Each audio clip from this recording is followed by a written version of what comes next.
it seems that the schedule makers weren't very kind to Philadelphia, but Derrick Gunn joined us from Comcast Sportsnet Philadelphia. They passed the first test last week where if they lose that game, Derrick, it could have been a downward spiral, 3 in a row going to Dallas, but that had to really change the momentum and the mindset in that locker room. Well, it did. It was a game they definitely needed, and they did exactly what they were supposed to do to a very depleted Minnesota offense.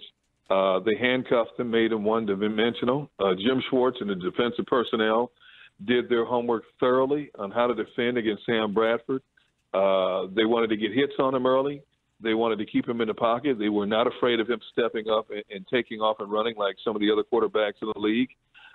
They knew the run game, Minnesota's run game, would be non-existent against the defense, and it played well, and they needed that momentum changer because losing the way they lost in Detroit and then coming back the next week and getting handled the way they got handled down in D.C., it was not, I don't want to say devastating, but it was definitely demoralizing in a lot of ways for this defense. So they bounced back. They got that mojo back now, and let's see if they can carry it over into Dallas, because Dallas is a whole different beast than what they've faced the last few weeks. Yeah, Derrick, and one thing, that defense, they kind of took it personal, but when you watch the game and then talk to some of the guys afterwards, what were some of the adjustments that they made that made them successful on Sunday? Because they were getting run on pretty, frequently in the weeks before the Detroit game. They were getting hit out of the backfield with a couple of, the running backs catching the ball in the backfield. So what did they tinker with on Sunday that made them go back to the way they looked the first couple of weeks? Well, the biggest thing they did was dialed up more blitzes because they felt their guys in the corner could stay with Minnesota's wide receivers. They felt getting pressure on Sam Bradford was the best way to really disrupt that offensive flow. And as we saw, they were sending the linebackers, they were sending safeties from the slot, and they spread the wealth across the board in terms of getting to Sam Bradford. 3 defensive linemen, quarterback sacks, 2 linebackers, and one of their DBs got a quarterback sack. So they just wanted to make sure they kept the constant pressure on. In terms of the other phases of their defense, they didn't do anything different from what the guys were telling me. They just did it better. They got back to what they were doing the first 3 games, was playing sound gap discipline, not trying to do too much, and ensure tackling. And that was some of the things that was lacking in the first half against Detroit and throughout the game against the Redskins were just the little details. It wasn't any major adjustments other than sending extra attackers, but playing fundamentally more sound than they did the previous 2 weeks consistently. Hey, Gunner, you mentioned short tackling and sound defensive tackling. Jordan Hicks, 11 tackles, kind of under the radar this year, but how much did he have to do with the defense having success on Sunday? Oh, there's no question. He played an outstanding game, as well as Brandon Graham. But when Jordan Hicks is on his game, Jordan Hicks is one of the better young linebackers, inside linebackers in the game today. He's stout enough to play against the run. He's active enough laterally to cover in passing situations. He was a steal for where the Eagles got him for. And, of course, his season ended way too soon last year because I thought that kid had a very good chance to be Rookie of the Year defense last year. And basically he's picked up where he's left off. And when you have solid inside linebacking play, that helps the outside guys because they don't have to worry about trying to do too much both on the inside and outside. And I thought Jordan Hicks was a definitive key into the overall success of that defense on Sunday. Hey, Derrick, talk about the preparation from the defensive aspect because, as you mentioned, Jim Schwartz is not known for blitzing, and the Eagles didn't blitz basically through their first 5 games. They were one of the teams in the NFL that blitzed the least, and all of a sudden he unveils this intricate package, and they're prepared for it, and they execute it, which to me is amazing considering the scale backs and practice time and things like that. How did they accomplish it in such a short time?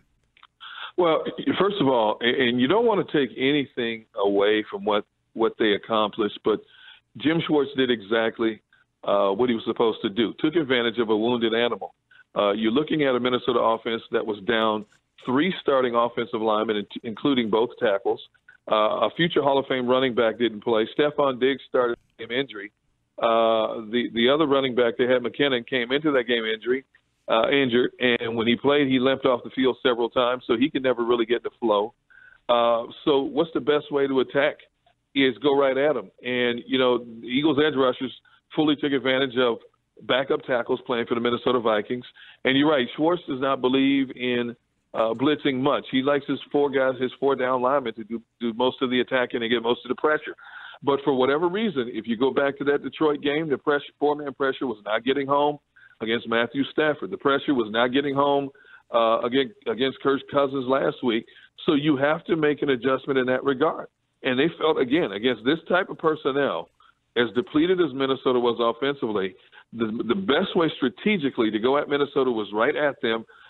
Keep Bradford in the pocket, which the edge rushers did. Make him step up when he steps up. Have people standing there waiting for him, which they did, and they were very disciplined in that regard in terms of staying home and getting the pressure off the edge when they had to. And I could see more blitzes being dialed up again in the near future, especially if Benny Logan is out for any significant length of time. It looks like Benny might not play again this Sunday against the Cowboys, and if that's the case, I would imagine they're going to try to dial up a few more blitzes. But you're not going to attack Dak Prescott the way you attack Sam Bradford, because Prescott will step up and make you pay.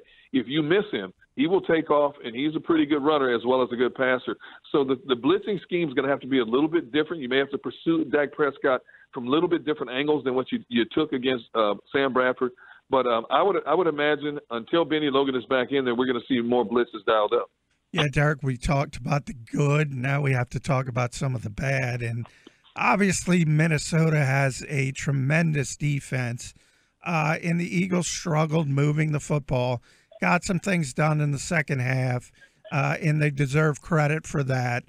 But when you hear the Torrey Smith rumors and the lack of production from the receivers on this team, is there just enough skill position-wise for the Eagles to have consistent success offensively from week to week? I think with the skill players they have right now, what we've seen through the first 6 games for this team, it's going to be week to week. It's going to be hit or miss. It's going to be determined by who they're playing across the line of scrimmage from them. If they stay status quo and don't try to go out and get a Torrey Smith, or another rumor out there is Alshon Jeffries of the Bears, I think it is exactly what it is. It's a shame that Jordan Matthews doesn't have a guy on the outside who can complement him better, who puts fear into defensive backs, because let's face it, no decent defense with a decent defensive secondary fears any of the Eagles' wide receivers. And why should they? Because up to this point, the wide receivers haven't really shown that they're big-time playmakers.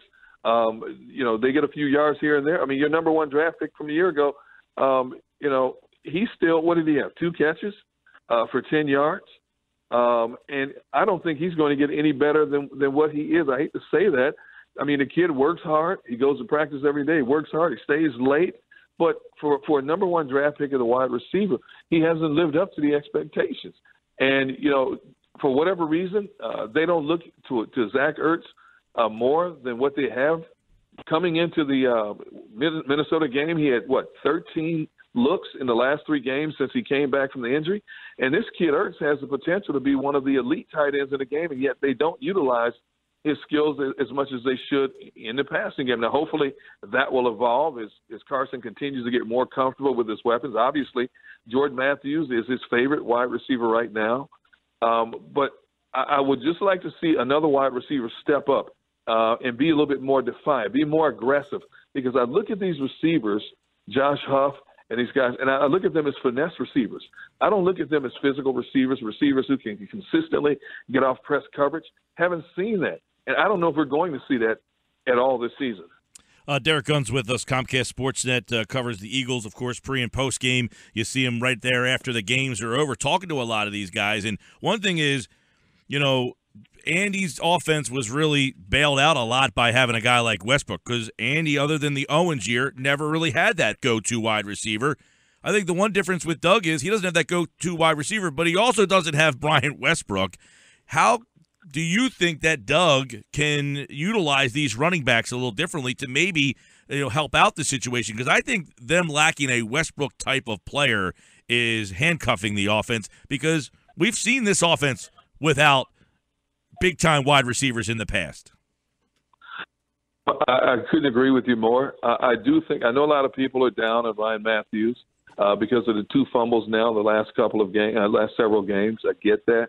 I think Ryan Matthews is their best pounder between tackles, but you've got 3 different change of pace type backs I think should get more looks. We know what Sproles is capable of doing. We've seen that. Wendell Smallwood each week is getting a little bit more comfortable in the offense. But what I don't understand is why Kenyon Barner is not getting more touches. I think Kenyon Barner is a well-rounded type of running back, both in the running game and the passing game. You know, he has the least amount of carries on this team, yet his yards per carry average is the best among the 4 running backs. And here's a kid who's strong enough to break tackles, and he's elusive enough to sidestep tackles and has that next gear that can run away from pursuers as well. But I just don't understand why, you know, Doug Peterson continues to shy away from him. But I would try to use Smallwood and Sproles a little bit more in terms of a change of pace, just to mix it up, just to make it different, just to give a defense something else to look at more. And I understand, you know, you're talking about Sproles at 33, and I'm shocked that he has had as many touches as he's had up to this point. Once Smallwood gets a little bit more acclimated, I would imagine he's going to get more touches as well. But I think you just got to keep diversifying it up as much as you can, especially when it gets into late November and early December. And you're going to need that if you're going to try to win some of those crucial games that hopefully get you into the playoffs. Derrick Gunn, this Sunday night in Dallas for the Eagles and the Cowboys. They renewed their rivalry with first place on the line. Sunday Night Football. You can hear the game right here on 97.3 ESPN. Derrick, we appreciate the time, pal. All right, guys. Thank you for having me on.